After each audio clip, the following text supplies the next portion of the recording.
Evan Jordan. Hi, I'm Evan Jordan.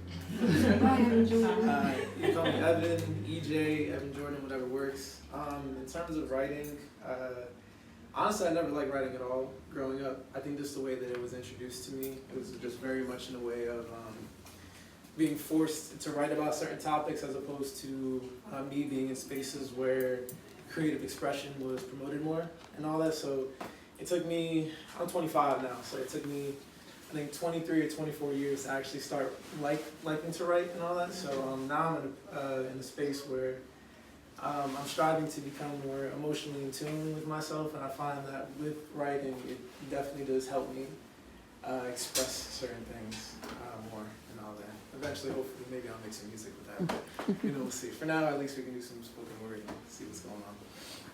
I'm going to try my best to not read off my phone. I just want to be able to talk to you all. But I'm really nervous, by the way, just to let you know. Just to be real about it.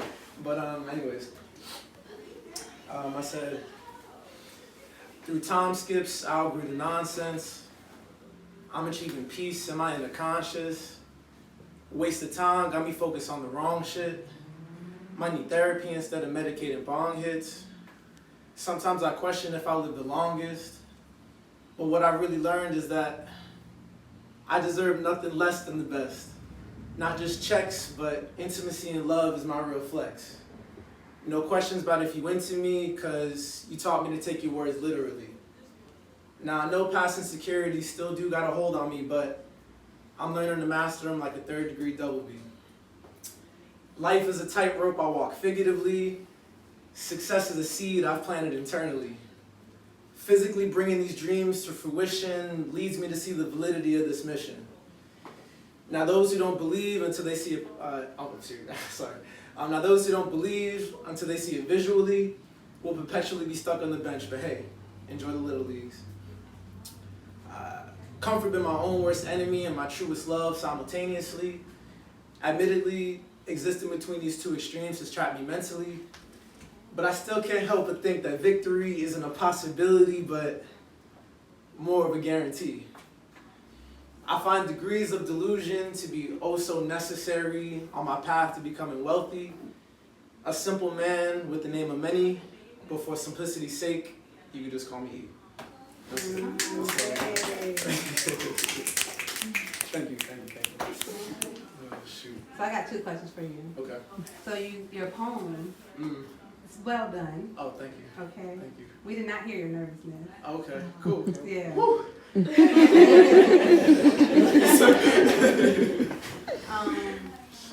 You just said your illusion is necessary. Yeah, so Can you explain a little bit more of that? So when I say I find degrees of delusion to be oh so necessary on my path to becoming wealthy, I can't remember exactly who said it, but there was a quote along the lines of, oftentimes the most successful people in life are the most delusional. And you really got to think about it. For you to expect or believe in yourself to a point where you're striving to be that 1% in your field, being the best artist, the best driver, the best whoever it may be, it's kind of nuts to think that out of 8 billion people that you're going to be the 1 or the 2 or the 3 to be able to, strive at that level in those fields. So that's why I'm thinking, I'm like, I definitely have to be delusional on my path to becoming wealthy, because I think that's a major component, and that's what's necessary for me to be able to achieve what I've set out to. Right. Yeah. Does anybody else in the room like resonate with that or feel that way? Yeah, that's true. That part stood out to me today because I was listening to a podcast earlier and they spoke on that a little bit. Yeah. And for me, it just kind of dawned on me, like, even when we talk about, like, living our dreams and manifesting a dream, like that's literally something we do when we go to sleep. We dream, right? It doesn't have figment, like it doesn't exist in this material world. So even like manifesting, it doesn't exist right now. So in order to call it in, it is an illusion until it's not. Exactly. So that's why I work with a lot of people and we do affirmations. And sometimes people are like, I don't believe it, and it's like you don't have to yet, because you keep saying these words to yourself and speaking to yourself in like a graceful and forgiving way and a loving way.